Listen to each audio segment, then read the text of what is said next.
Halo pemirsa, hari ini Bandara Soekarno-Hatta Tangerang, Banten menerapkan aturan wajib tes PCR bagi seluruh penumpang pesawat. Sementara memasuki PPKM level 2, 31 objek wisata di Kabupaten Kulon Progo, Yogyakarta mulai dibuka secara terbatas. Bersama saya Aprilia Putri. Dan saya Ajat Turatma, Anda menyaksikan Indonesia Petang. Pemerintah kembali melakukan penyesuaian aturan pelaku perjalanan orang dalam negeri. Untuk moda transportasi udara, penumpang wajib menyertakan hasil negatif COVID-19 berdasarkan tes PCR serta kartu vaksin minimal dosis pertama. Mulai hari ini 24 Oktober 2021, pelaku perjalanan orang dalam negeri yang menggunakan transportasi udara wajib menyertakan syarat hasil negatif COVID-19 berdasarkan tes PCR yang sampelnya diambil maksimal dalam kurun 2 kali 24 jam sebelum keberangkatan, serta menunjukkan kartu vaksin minimal dosis pertama. Hal tersebut sesuai Surat Edaran Menteri Perhubungan Nomor 88 Tahun 2021 tentang petunjuk pelaksanaan perjalanan orang dalam negeri dengan transportasi udara pada masa pandemi COVID-19. Bagi penumpang anak usia di bawah 12 tahun, hari ini juga dapat melakukan perjalanan udara dengan menyertakan hasil tes PCR. Khusus bagi calon penumpang pesawat yang melakukan tes PCR di Airport Health Center Terminal 3 dan menunjukkan tiket penerbangan pada hari yang sama dengan pelaksanaan tes, maka dapat mengetahui hasil tes dalam waktu kisaran 3 jam setelah sampel diambil.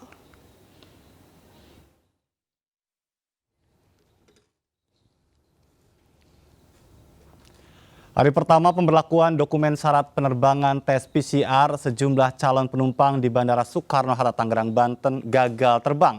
Sebagian calon penumpang mengaku belum mengetahui penerapan tes PCR sebagai syarat perjalanan transportasi udara dalam masa perpanjangan PPKM Jawa Bali.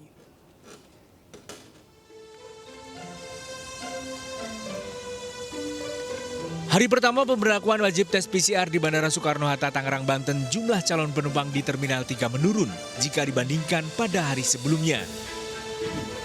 Penurunan ini disebabkan aturan calon penumpang wajib menyertakan dokumen tes PCR di masa perpanjangan PPKM Jawa Bali.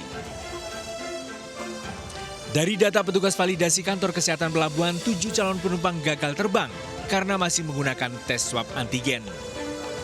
Sebagian calon penumpang mengaku kecewa karena sosialisasi tes PCR dinilai masih kurang. Sementara harga tes PCR juga lebih mahal dari tes swab antigen. Kurang kali ya Pak ya? Iya, kurang. Saya sih kurang. Dengan adanya perubahan dari antigen ke PCR, menurut Mbak nih, memberatkan apa enggak nih buat penumpang? Iya, pasti memberatkan. Memberatannya gimana, dari sisi apa? Dari sisi finance-nya. Jadi solusinya gimana nih Mbak gagal terbang nih?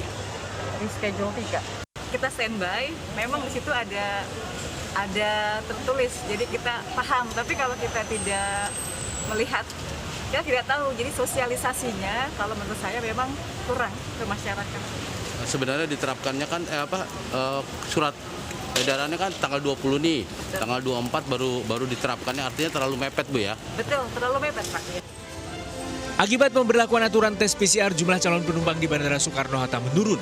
Pada hari sebelumnya jumlah calon penumpang berjumlah 64.000 orang, turun menjadi 62.000 orang. Dari Tangerang, Banten, Hasil Negara, iNews melaporkan.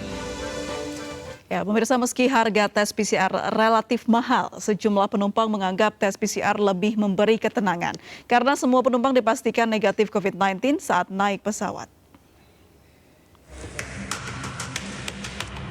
Minggu pagi, suasana terminal kedatangan domestik Bandara Internasional I Gusti Ngurah Rai, Badung, Bali tidak seramai akhir pekan pada minggu sebelumnya. Penerapan aturan baru yang mewajibkan penumpang pesawat untuk menyertakan hasil tes negatif COVID-19 berbasis tes PCR maksimal 2 kali 24 jam untuk penerbangan di Pulau Jawa dan Bali dinilai berdampak pada penurunan jumlah penumpang di Bandara Gusti Ngurah Rai.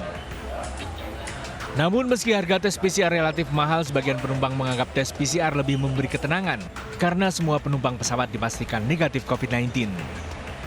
Untuk beberapa orang cukup memberatkan ya, tapi setidaknya memberi keamanan juga karena PCR kan hasilnya lebih akurat ya. Jadi sebenarnya ada satu sisi memberatkan tapi satu sisi membuat kita lebih tenang karena hasilnya pasti akurat. Sementara itu, sebagian penumpang juga terbantu dengan kemudahan fasilitas tes PCR yang bekerja sama dengan pihak maskapai.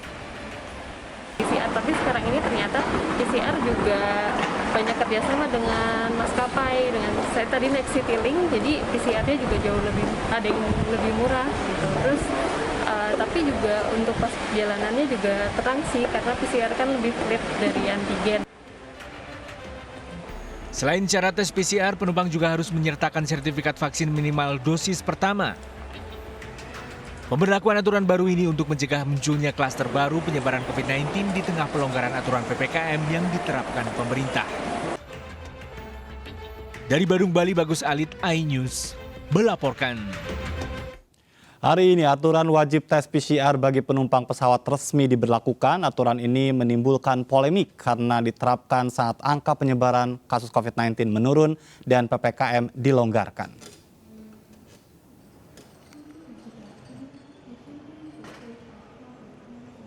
Aturan perjalanan udara dengan pesawat diperbarui pada masa perpanjangan PPKM di Pulau Jawa dan Bali. Sesuai Surat Edaran Kemenhub nomor 88 tahun 2021, pertanggal 24 Oktober 2021, penumpang tujuan dari atau ke bandara di Pulau Jawa dan Bali, antar kota di Pulau Jawa dan Bali, serta daerah kategori PPKM level 3 dan 4, wajib menyertakan surat PCR minimal 2 kali 24 jam. Sementara untuk penumpang tujuan dari dan ke bandara di luar wilayah Jawa Bali yang masuk kategori PPKM level 1 dan 2, wajib menyertakan surat PCR minimal 2 kali 24 jam atau hasil antigen yang diambil 1 kali 24 jam sebelum keberangkatan. Surat edaran juga mengatur soal pengecualian penumpang yang belum menjalani vaksinasi COVID-19 dengan alasan kesehatan. Diatur juga soal anak berusia 12 tahun juga sudah diizinkan untuk naik pesawat dengan pendampingan keluarga. Surat edaran ini resmi berlaku mulai 24 Oktober 2021. Aturan ini dikeluhkan oleh calon penumpang pesawat.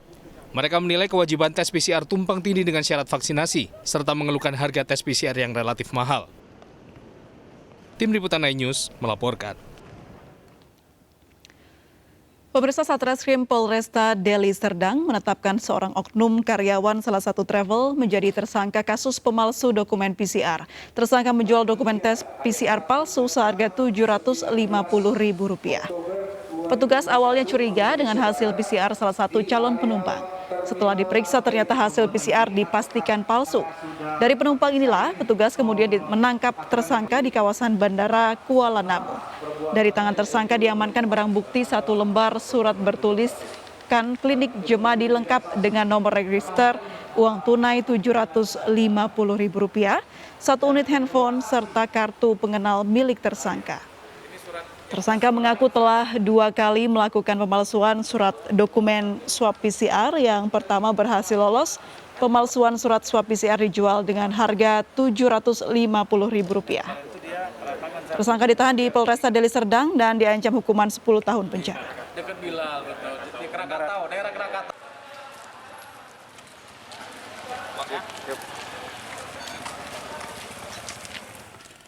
Pemirsa, Ketua Pengurus Harian YLKI menilai kebijakan tes PCR bagi penumpang pesawat diskriminatif karena memberatkan dan menyulitkan konsumen. Selain itu, Tulus Abadi juga meminta kebijakan syarat wajib PCR dibatalkan atau minimal direvisi. Menurut YLKI, kebijakan soal syarat penumpang pesawat terbang benar-benar ditentukan secara adil.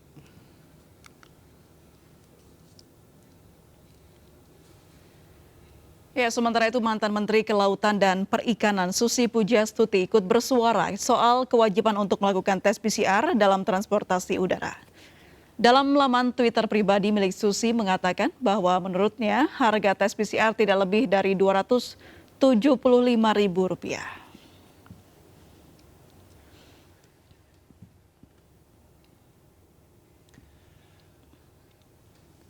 Aturan baru tentang penumpang pesawat harus menggunakan tes PCR menuai pro dan kontra, bahkan anggota Komisi 10 DPR RI berpandangan kebijakan itu memihak pelaku bisnis PCR.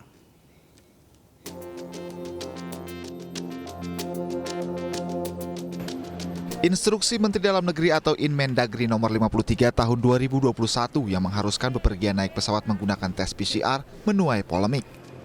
Hal ini terjadi lantaran kebijakan itu membingungkan masyarakat, terlebih saat ini kasus COVID-19 di Indonesia telah melandai. Anggota Komisi 5 DPR RI dari fraksi PKB Neng EM Marhamah Zulfah menolak syarat baru ini karena dinilai tidak efisien dan memberatkan masyarakat. Jadi itu sangat memberatkan, tidak efisien, tidak efektif. Jangan sampai kemudian kebijakan ini seolah-olah muncul di publik bahwa pemerintah justru lebih mendukung bisnis di bidang kesehatan. Dalam penerapan kebijakan ini, Kementerian Perhubungan mewajibkan penyelenggara angkutan udara menyediakan 3 baris kursi di pesawat untuk tempat duduk penumpang yang diduga punya gejala COVID-19. Namun penyelenggara angkutan udara tetap wajib menyediakan 3 baris kursi yang diperuntukkan sebagai area karantina bagi penumpang yang bergejala. Tim Liputan iNews melaporkan. Sementara itu pemirsa, masyarakat menyambut baik aturan baru yang sudah memperbolehkan anak-anak usia di bawah 12 tahun untuk melakukan perjalanan menggunakan kereta api. Mereka mengaku senang karena kini bisa kembali pulang ke kampung halaman lengkap bersama anggota keluarganya. Kereta api Indonesia mulai Jumat kemarin sudah memperbolehkan calon penumpang kereta api jarak jauh untuk membawa anak berusia di bawah 12 tahun. Aturan tersebut tertuang dalam Surat Edaran Nomor 89 Tahun 2021 tentang petunjuk pelaksanaan perjalanan orang dalam negeri dengan transportasi perkeretaapian pada masa pandemi COVID-19. Di stasiun Pasar Senen, Jakarta Pusat, nampak terlihat cukup banyak calon penumpang kereta api yang membawa anak-anaknya untuk bepergian. Mereka mengaku senang karena bisa kembali membawa anak-anaknya untuk berlibur ataupun pulang ke kampung halaman menggunakan kereta api. Meski begitu, anak di bawah 12 tahun yang hendak melakukan perjalanan jarak jauh menggunakan kereta api wajib didampingi orang tua atau keluarga yang dibuktikan dengan kartu keluarga. Selain itu, mereka juga wajib melampirkan bukti negatif COVID-19 dari hasil tes antigen yang sampelnya diambil dalam kurun waktu maksimal 1 kali 24 jam sebelum keberangkatan, atau tes PCR yang sampelnya diambil dalam kurun waktu maksimal 2 kali 24 jam sebelum keberangkatan. Saat ini anak usia di bawah 12 tahun sudah kembali dapat menggunakan kereta api jarak jauh dan tentunya juga diterapkan di Stasiun Gambir dan Stasiun Pasar Senen untuk keberangkatan dari area Daup 1 Jakarta. Bagi anak usia di bawah 12 tahun yang akan berangkat, maka wajib didampingi orang tua dan juga membawa bukti kartu keluarga. Kemudian meskipun belum diwajibkan untuk menunjukkan bukti vaksin, namun anak usia di bawah 12 tahun tersebut harus membawa persyaratan pemeriksaan COVID-19 baik itu PCR ataupun juga antigen. Berbeda dengan aturan penerbangan yang mewajibkan calon penumpang PCR, Kereta Api Indonesia tetap memberlakukan tes antigen bagi calon penumpangnya. Ya, tak hanya itu, Kereta Api Indonesia mulai Jumat sudah memperbolehkan calon penumpang kereta api jarak jauh untuk membawa anak berusia di bawah 12 tahun. Dan sudah ada rekan Vito Erlangga di Stasiun Pasar Senen, Jakarta Pusat. Vito, bagaimana terkait dengan aturan perjalanan terutama dibolehkannya anak usia di bawah 12 tahun untuk naik kereta?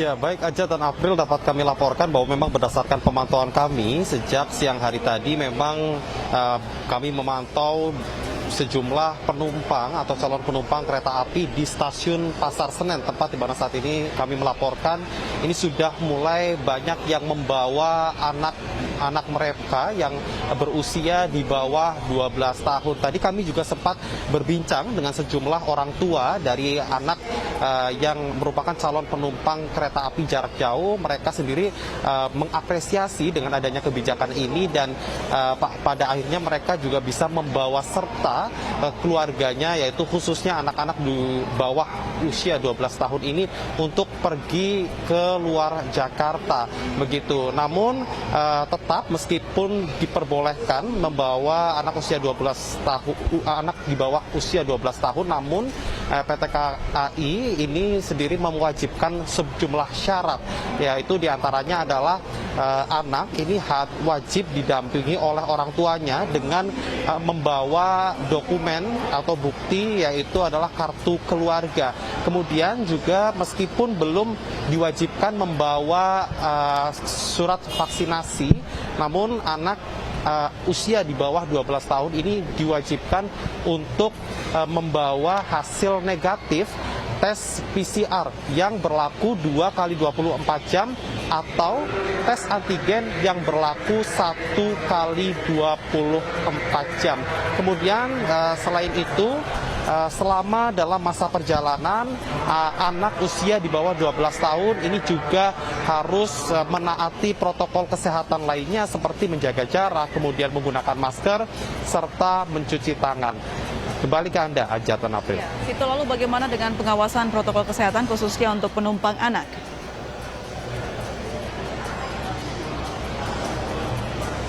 Ya, baik April dan pemirsa, memang berdasarkan pemantauan kami untuk pengawasan protokol kesehatan ini masih terus dilakukan oleh petugas dari dalam hal ini adalah stasiun Pasar Senen, yang mana petugas ini juga senantiasa menghimbau untuk anak-anak agar tetap menggunakan masker, yang mana memang jika kami pantau memang untuk anak kecil sendiri ini kecenderungan untuk melepas masker ini cukup tinggi begitu April. Maka dari itu dari pihak PT KAI sendiri selalu memberikan edukasi kepada anak-anak ataupun orang tua dari anak usia di bawah 12 tahun ini untuk tetap menggunakan masker selama di area stasiun Pasar Senen ataupun saat di dalam area kereta api begitu. Kemudian selain itu juga memang untuk tadi kami juga sempat bertanya kepada sejumlah orang tua terkait dengan kepengurusan persyaratan sendiri. Memang rata-rata ini sudah mengurus 1 hari sebelumnya, artinya ketika sudah sampai di stasiun ini mereka tinggal hanya melakukan check-in begitu agar bisa langsung naik ke kereta yang membawanya ke tujuan di luar Jakarta. April. Baik, Tito, ini yang menarik tadi Anda sampaikan memang tingkat kepatuhan anak terhadap protokol kesehatan cukup lemah begitu kan, harus ada pengawasan daripada orang tua. Apakah para orang tua tidak takut begitu mengajak anaknya dalam perjalanan yang cukup jauh karena resiko terpapar COVID-19? Apa yang Anda dapatkan informasi saat Anda wawancara dengan para penumpang?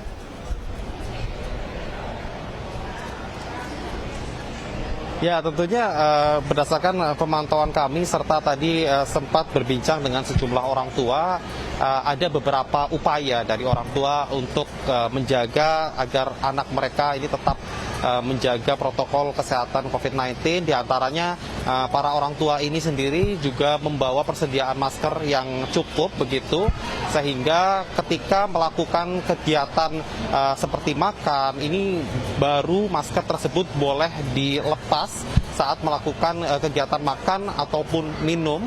Kemudian juga selain itu juga seperti yang kita ketahui memang dari Daop 1 sendiri sudah menyiapkan sejumlah wastafel begitu, baik di area stasiun maupun di dalam kereta api sendiri, sehingga hal ini untuk memudahkan warga atau anak usia di bawah 12 tahun ini untuk senantiasa menjaga kebersihan tangan atau agar tetap steril selama melakukan perjalanan. Selain itu juga Ajat dan April perlu disampaikan bahwa memang untuk kesehatan ini juga harus dipastikan anak ini dalam keadaan sehat dan memiliki suhu tubuh di bawah 37,3 derajat Celcius. Dan meskipun belum diwajibkan untuk melampirkan bukti vaksinasi untuk anak-anak, namun untuk orang tua dari anak usia di bawah 12 tahun yang menjadi calon penumpang kereta api ini diwajibkan untuk membawa surat keterangan vaksin minimal dosis pertama. Hal ini untuk menjaga serta mencegah adanya penularan COVID-19 dan memastikan seluruh penumpang kereta api ini sudah tervaksinasi. Terima kasih Fitra Erlangga melaporkan langsung dari Stasiun Senen Jakarta Pusat. Selamat kembali bertugas. Dan pemirsa, kami masih akan kembali dengan informasi lainnya, tetaplah di MNC News.